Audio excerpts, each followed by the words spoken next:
Ella Grace Trudeau. Amis libéraux. All right, this is the daughter of Justin Trudeau. She is, I believe, 16 years old, Ella Grace, who's going to come out and introduce her dad. When I talk to Liberals about who could be the next politician in the Trudeau family, this is who I am pointed to, Ella Grace. So let's see how she introduces her dad right now. Hi, everyone.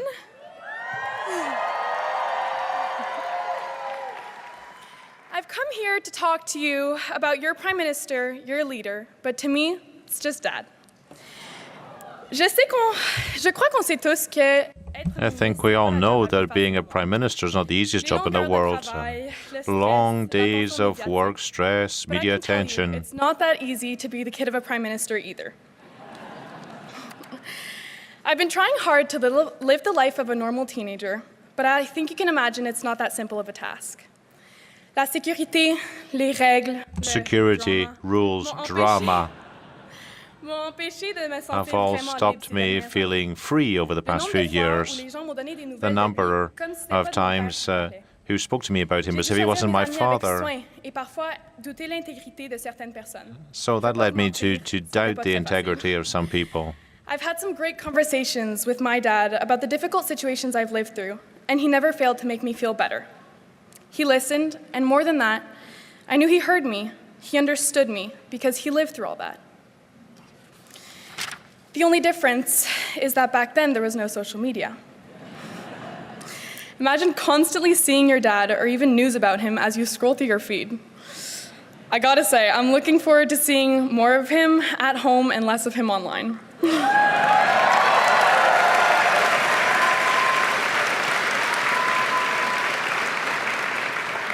But I would never trade the last few years for anything. Dad, I'm so proud of you.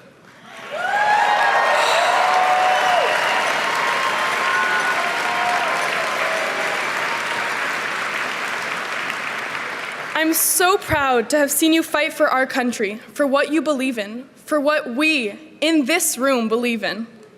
Fier de t'avoir vu.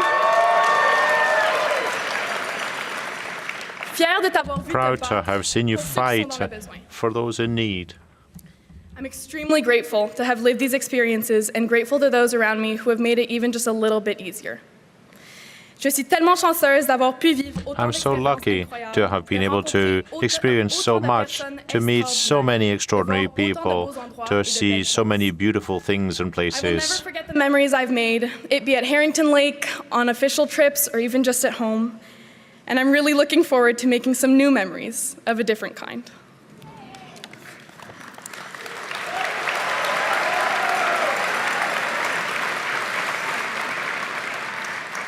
My brothers and I have shared our dad with you for the past 12 years.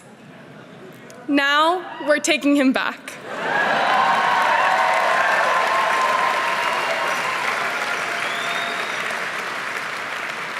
But before we do, I guess you can have him one last time. Please welcome your Prime Minister, my dad, Justin Trudeau.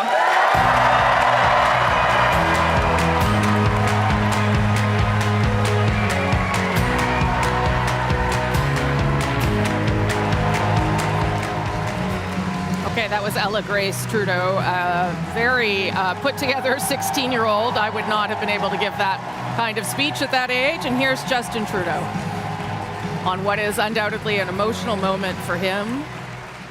We will listen in and talk about it. Mes amis, bonsoir tout le monde. Hello, my friends. You know, as I look out across this room, I have just one question. How's the Liberal Party doing tonight?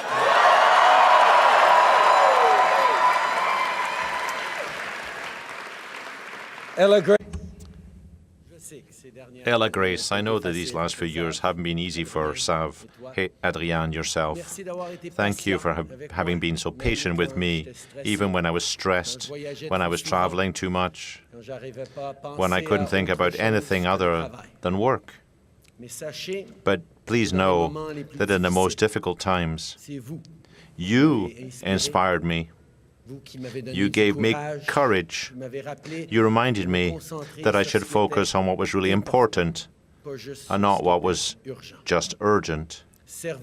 Being Prime Minister of this country has been the honor of my life, but I'm so looking forward to redevoting myself to my most important role, that of father.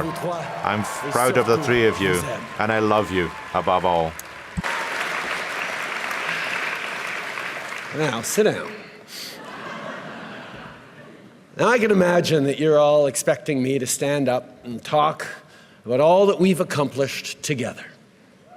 And don't get me wrong, I am damn proud of what we've done over these past 10 years for the middle class and people working hard to join it.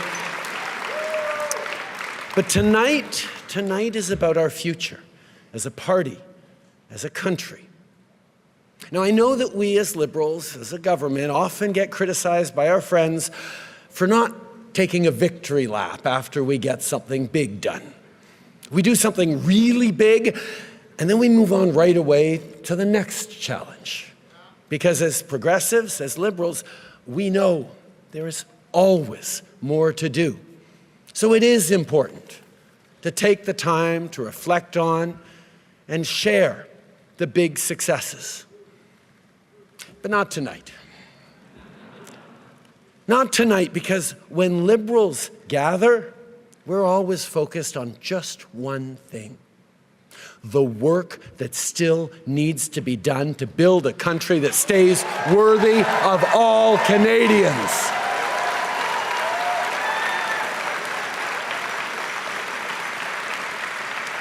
And simply put, that's the work of a lifetime for each and every one of us.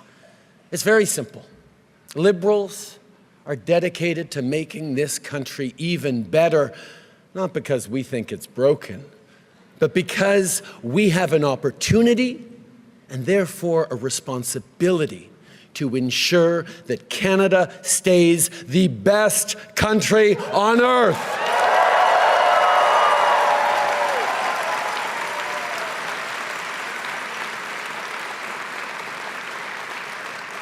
Now, these past 10 years have been challenging. Crisis after crisis has been thrown at Canadians. But through every crisis, Canadians have shown who they are. We've pulled together, we've stood up for each other, and every single time we've emerged even stronger.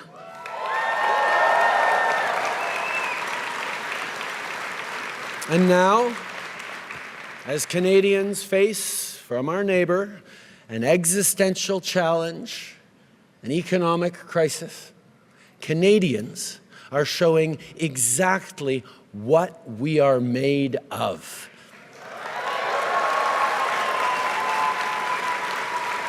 Canadians are showing what it is that makes us Canadians.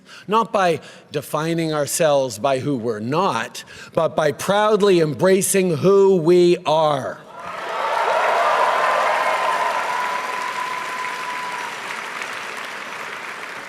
We're a country that knows that standing up for everyone's fundamental rights is the only way to protect our freedom.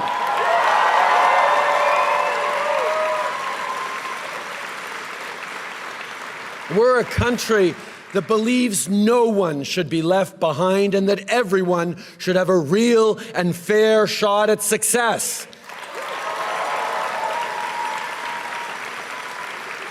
We're a country that refuses to accept the false choice between a strong economy and a healthy environment.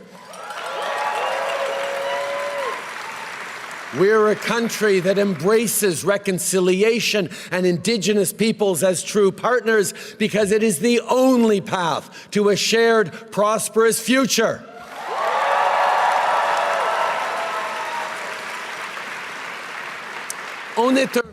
We are a country that promotes its culture and protects its heritage. We're a country that breathes life into the French language and is heard across the world. We're a country that celebrates its diversity and draws strength from its differences. We're a country that celebrates the right of each and every person to be who they want to be, to pray as they pray, and love whom they love.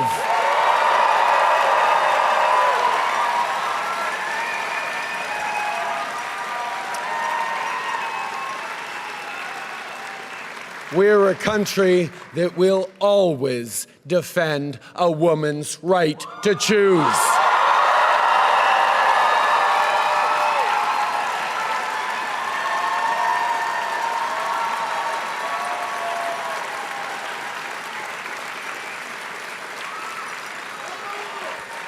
And we're a country that will be diplomatic when we can, but fight when we must, elbows up.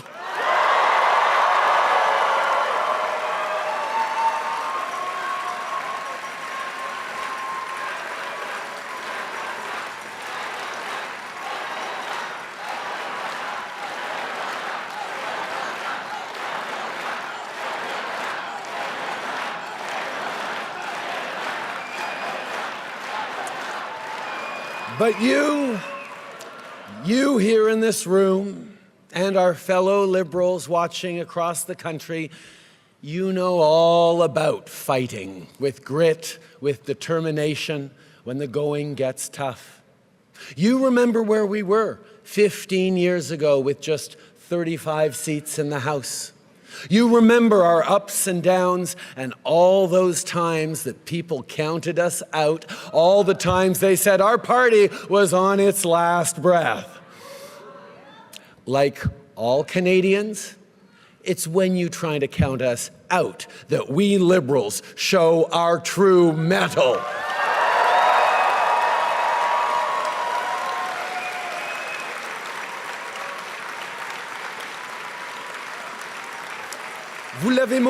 You showed this in 2015, 2019, and again in 2021. You mobilized. You knocked on doors. You did it in the rain, in a heat wave, in the freezing cold. You did it in the middle of a pandemic, wearing a mask. You fought for your country, and you changed it for the better.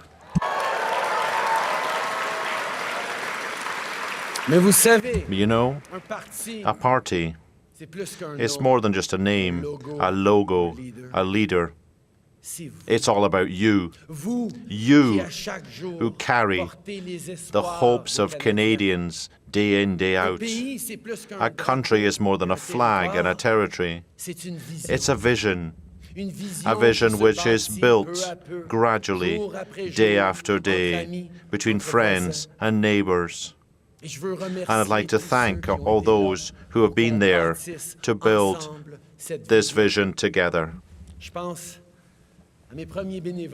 I'm thinking here about my first volunteers 18 years ago, those who have been there since the start. Rennes, Louis-Alexandre, Stavroula, and others, so many others.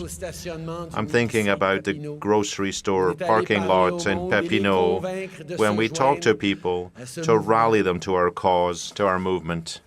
Tonight I'm also thinking of two friends in particular who've been there with me and for me every step of the way for close to 20 years. The extraordinary Adam Scotty and the unstoppable Katie Telford.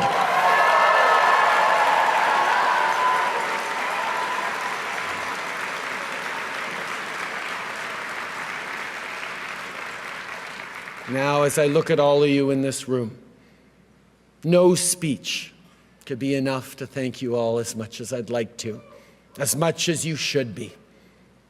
I can't even offer you a well-deserved break because, once again, we need you. Your country needs you maybe more than ever. And I have no doubt that you will answer the call because you've done it before. Liberals will meet this moment.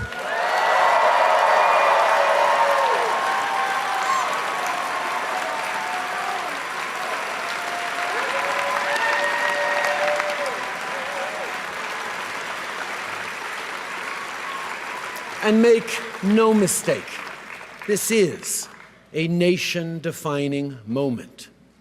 Democracy is not a given. Freedom is not a given. Even Canada is not a given. None of those happen by accident. None of them will continue without effort. It takes courage. It takes sacrifice. It takes hope and hard work.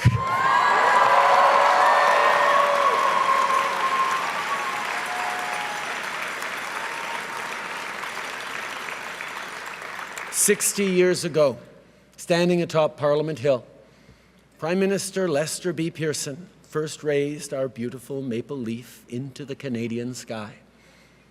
It was much debated at the time, but Pearson knew well what we all know now, that our flag would serve as a unifying symbol that would define the next chapters in our national story. 60 years later, there are still so many more chapters to write. And I can tell you, the world is looking to see what Canadians will do.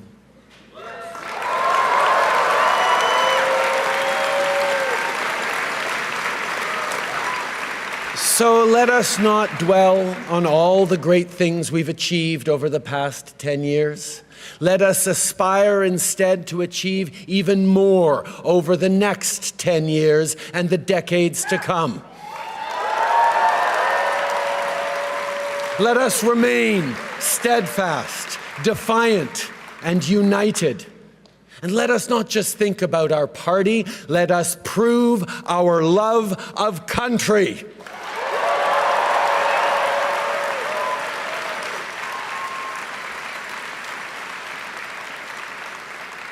As your leader, as your Prime Minister, I have done my level best each and every single day to help build a country that stays worthy of all Canadians.